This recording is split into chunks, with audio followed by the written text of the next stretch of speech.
Shalom dan selamat pagi. Kembali Ibu ucapkan buat seluruh siswa-siswi Ibu yang ada di rumah. Apa kabar kalian? Pastinya selalu dalam keadaan sehat dan penuh semangat ya anak-anak Ibu. Hari ini kita masuk di pembelajaran yang ketiga untuk muatan pembelajaran ilmu pengetahuan alam dan juga ilmu pengetahuan sosial. Seperti biasa kita ambil sikap berdoa dulu ya. Kembali kami datang padamu Tuhan, buat hari ini kami akan memulai pembelajaran kami. Kiranya Roh Kudus Tuhan yang memimpin kami dalam belajar ketika kami belajar dari rumah. Terima kasih Tuhan, dalam nama Yesus kami berdoa dan mengucap syukur. Amin. Anak-anak Ibu silakan buka buku paket kamu pada halaman 71. Aku ingin mengetahui pekerjaan yang kegiatannya itu memanfaatkan sumber daya alam sehingga kita bisa menikmatinya, termasuk kelompok profesi. Apakah pekerjaan mereka? Mari kita simak pembelajaran berikut ini. Anak-anak Ibu, pernahkah kamu berpikir bagaimana para pekerja membuat pensil yang kamu gunakan setiap hari ya? Pensil itu awalnya adalah sebuah alat tulis dan lukis yang terbuat dari grafit murni atau karbon yang berasal dari alam. Sayangnya, grafit murni cenderung rapuh dan mudah patah. Seiring perkembangan zaman, saat ini dibuat pensil yang merupakan campuran dari grafit dan tanah liat. Proses percampuran ini dibalut oleh media kertas atau kayu. Cara membuat pensil saat ini adalah dengan menghancurkan grafit dan tanah liat menjadi bubuk, kemudian dibakar selama kurang lebih 3 hari.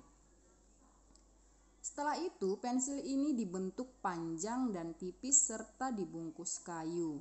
Kayu yang telah ditebang untuk pembuatan pensil berasal dari pohon. Benda-benda lain yang terbuat dari kayu juga berasal dari pohon. Agar terjadi kelestariannya, pohon yang ditebang harus diganti dengan menanam kembali bibit baru dari tanaman yang sejenis. Selain itu, kita harus menghemat penggunaan pensil sebagai salah satu cara menghargai lingkungan. Jadi maksud penyertaan itu adalah kita harus menghemat penggunaan pensil supaya pohon-pohon tidak ditebang dan untuk mencegah terjadinya banjir. Nah, dari cerita di atas kita belajar tentang proses pembuatan pensil dalam kolom berikut ini. Pertama, grafit murni dan tanah liat itu dihancurkan. Kemudian bubuk grafit murni dan tanah liat dibakar selama 3 hari. Lalu setelah itu pensil dibentuk panjang dan tipis. Lalu pensil ditutup dengan kertas dan kayu. Demikian proses dari pembuatan pensil. Yang menjadi pertanyaannya, sumber daya alam apa sajakah yang digunakan untuk pembuatan pensil? Ya, sumber daya alam yang digunakan dalam pembuatan pensil adalah kayu, pelapis pensil, grafit, dan tanah liat sebagai isi pensil. Jadi kita sekarang sudah tahu bagaimana proses pembuatan pensil tersebut. Nah, barang-barang yang kita butuhkan merupakan hasil dari suatu pekerjaan. Beberapa pekerjaan ada yang menghasilkan barang, antara lain itu ada petani, peternak, nelayan, dan juga perajin. Selain pekerjaan yang menghasilkan barang, ada juga pekerjaan yang menghasilkan jasa atau pelayanan, seperti dokter, polisi, guru, dan pemangkas rambut atau tukang cukur. Jadi barang-barang yang dihasilkan dari setiap pekerjaan sangat beragam. Banyak di antaranya yang memanfaatkan sumber daya alam di Indonesia. Sumber daya alam merupakan kekayaan alam yang diciptakan oleh Tuhan untuk kesejahteraan manusia. Berikut jenis barang dihasilkan dari setiap pekerjaan dan jenis sumber daya alam yang digunakan.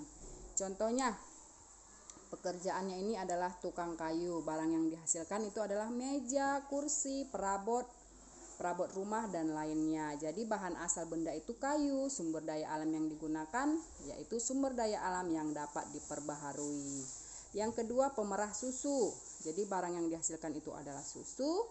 Bahan asal bendanya itu adalah hewan. Sedangkan jenis sumber daya alam yang digunakan itu adalah sumber daya alam yang dapat diperbaharui. Jadi sumber daya alam yang dapat diperbaharui itu artinya sumber daya alam tersebut dapat digunakan kembali setelah digunakan anak-anak Ibu.